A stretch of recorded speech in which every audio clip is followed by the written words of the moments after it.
you doing? Man, it's good to be able to talk to you this morning. Can you hear the bird? Yeah, I just put bird feed in the feeders, and I think they're sending out the announcement. Yeah, they seem to know. Thank you for joining us. Yeah, thanks for joining us. We have a couple things we wanted to talk to you about, some things that were on our minds. Hey, Mike is saying, hey, it looks chilly out there. It is a little chilly, but it's not bad, Mike, and it's going to be a lot colder in the next few days. So we opted to go outside today. And Michael, I'm still wearing shorts, man. I'm hanging on to summer, dude. It's crazy. Yeah, I am. It is a little bit of birdland. It is. You might even see, like, Scott, if you lean your Love head that song. One way or the other. Wait a second, it would be that way. They might see some birds at the bird feeder. That's true. We have been feeling really grateful for a music project that our friend Joe Peters was spearheading. And we mentioned it on the last coffee chat, but we'll touch on it again today because the song that Scott recorded as a part of that project is out today. It's released it's available. Today. We're thankful to have been a part of that, and there's so many great songs. And I know I'm going to miss somebody right now, Vickie, but Vickie's song was released. I'll start with her because I know I won't miss her. But her song was released a couple weeks ago. It's called Nature's Acts of Wrath, and it's really beautifully written, beautifully recorded. The instrumentation on it, Joe's melody on it, just haunting. It was beautiful, and about the California fires. Yes, and so, but since that time, a number of other songs have been released.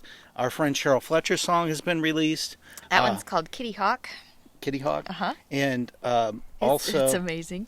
A couple other friends. Rick Mummy, I think his are out. He had 2 songs on that project. And Barrett Myers.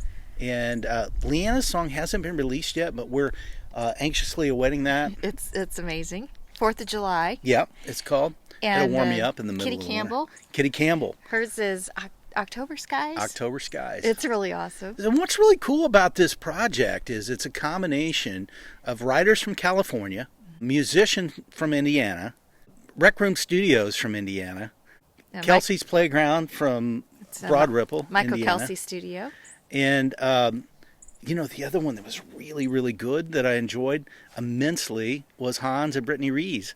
Frank Muffin, and they released their song from Joe's project a couple weeks ago. So if you go to Joe Peters' Facebook site, you can find these. But I'm going to be the one I did was just a little different for me, right? It's kind of a pop song. It was. It's called "Turn My Heat On." You know what I'm saying, baby? So one of the oh dear, one of the things I'm grateful for about this whole project is I'm fairly confident that I can say every artist involved felt like they had opportunity to step out of their comfort zone wherever they usually are musically, because they were given a song that wasn't necessarily something that they typically would be singing. For me, it was really interesting interpreting somebody else's song, and he gave us total freedom with the songs. And so I was able to write my own harmony parts, and obviously lyrically, he allowed us to do our own inflections and everything. So I'm really excited for you to hear it. His SoundCloud account, I think, is under Joe Dai Warriors. Oh, yes. Yeah, you're right. Joe and then Dai, D-A-I. Warriors. So it might be under there. So that's the best thing to put in the search bar. Joe Dai Warriors. We're excited about that, to be a part of that project and to bring all of you Joe's new songs and to have worked together in all of it. And each time you hear one of the songs, I'm going to speak for mine, and I'm guessing I'm probably speaking for yours. Maybe not all of them, but most of them. A lot of us interacted with each other before we went into the recording studio. So for me, for instance, Leanna Atwell listened to the song that I was going to be recording and gave me some of her thoughts about it, and you gave me some input. Right. And then Michael Kelsey was the one that recorded my song in his studio. A lot of them were done in the Rec Room recording studio in Lafayette. And they just turned out great. That studio is such a blessing to all of us. It's Sammy's studio. Oh, yeah, it is. It's brand new. It is. Brand new. North Central Health Services gave us a grant last year, and we were able to build that studio. And so a lot of these vocal recordings you're hearing from Joe's project came right from there. Yeah. And we are so excited to share that studio with the public and let them hear the songs. You know, another one I happen to think of, we mentioned Hans and Brittany, but, you know, also Ethan. Ethan and Kelsey have a really they cool have a song. really cool song on that project, too. I don't think that's been released as a single yet, but there'll be a disc available. All of the live recordings will be released during December, I do believe. So by the time we get to Christmas, they'll all be released. Yeah, that's fun. So if you listen, help us share the project even more widely. So when you listen, if you would share it out on your own social media feeds or however you would like to share it, that's helpful to Joe to just let more people know about the project. Yes, he worked so hard on that, and it's just a real blessing to be a part of it. A lot of healing took place, I think. Being creative is healing within itself, I do believe. We're going to do some more tiny farmhouse concerts between now and Christmas. Actually, we'll keep it going throughout the winter, too. So. Yeah, winter seems like a good time to do those. It is. We so appreciate you joining us for any of these Facebook Lives. I was thinking of the one we did at the Art Museum. Their handle, by the way, if you want to go back and look at that one we recorded like a month ago, is Art Lafayette. That's the handle on Facebook.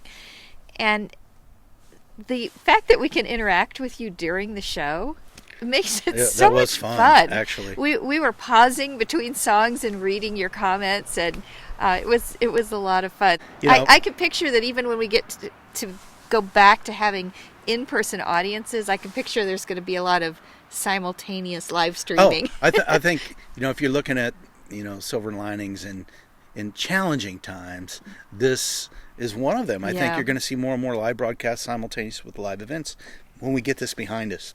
It is hard though too, so I'm not going to hide anything. It's hard as a musician. You feel like, oh my gosh, everything's being recorded forever. Exactly. And that sometimes there are some things that you wish that just the in-person audience heard as a passing wrong chord or something. But I hear what you're saying. Oh my gosh, when it's recorded, we just so appreciate each one of you. Thank you for being here. We do.